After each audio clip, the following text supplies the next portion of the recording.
ஆனால் ஒன்றை மட்டும் கூறிக்கொள்ள ஆசைப்படுகிறேன். தலையில் அரிப்பை ஏற்படுத்தும் பேன்களும் சுவற்றின் இடுக்குகளில் இருக்கும் மூட்டை பூச்சிகளும் தான் தலைமறைவு வாழ்க்கை வாழும். ஆனால் இந்த இடிதாங்கி ஒரு 8 கால் பூச்சி. அந்தரத்தில் இருந்து எந்த நேரமும் சரசரவென இறங்கி காரியத்தை கனக்கச்சிதமாக முடித்துவிட்டு மீண்டும் வந்த வேகத்திலேயே சரசரவென ஏறி சென்று விடும். முருங்கை மரத்தில் ஏறும் வேதாளமும் பூவரச மரத்தில் ஏறும் தேவாங்கும் கூட இந்த காட்டுப்பூச்சியை பார்த்து பொறாமைப்பட்டு இருக்கின்றன என்று சொன்னால் அதன் பின்னால் இடிதாங்கியின் வழக்கமான ராஜதந்திரம் அடங்கியிருக்கு. கட்சியில் தொண்டர்களை காட்டிலும் தலைவர்கள் அதிகம் இருந்தால் போஸ் கொடுப்பதில் குறைவிருக்காது. போஸ் கொடுப்பவர்களில் பாஸ் யார் என்ற குழப்பமும் ஏற்படுவதில்லை. இடிதாங்கி போஸ் கொடுக்கிறேன் என்று சொன்னால் அந்த போஸை போஸ்டராக மாற்றுவதற்கு லட்சக்கணக்கான தொண்டர்கள் இருக்கிறார். அதனால்தான் இடிதாங்கியின் தலையில் எப்போதும் பேன்கள் கடித்து விளையாடுவதில்லை. அப்படியே பேன்களுக்குள் பூசல் வந்தால் தலையை வழித்து விட வேண்டும் என்ற உபரி ராஜதந்திரத்தையும் பயன்படுத்தி தலையை காக்க கலங்காதவன் இந்த இடிதாங்கி. வழுக்கை விழுந்த தலையில் வாழ்க்கை இல்லை என்று பேன்கள் வழக்கு போட முடியுமா? முடியாது. ஆக அரசியல் என்பது எப்போதும் விழிப்பாக இருக்க வேண்டிய ஒரு விஷயம் என்பதை நான் அன்றைக்கே புரிந்து கொண்டேன்.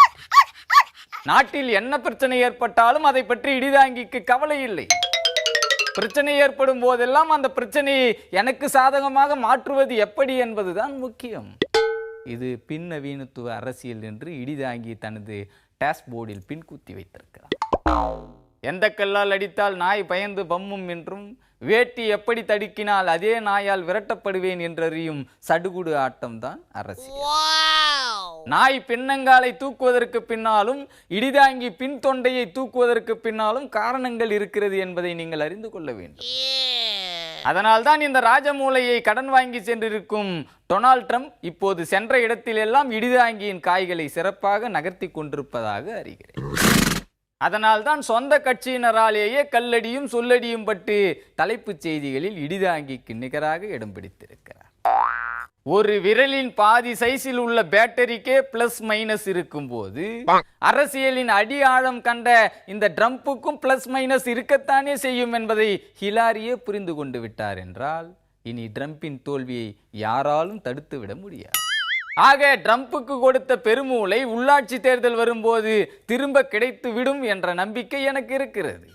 ஒருவேளை ட்ரம்ப் வெற்றி பெற்றால் இடிதாங்கிக்கு அமெரிக்க பயிற்சி இருக்கும் என்ற உண்மையை கூறி உங்கள் எல்லோரையும் எச்சரித்து விடைபெறுகிறேன். நன்றி, வணக்கம்.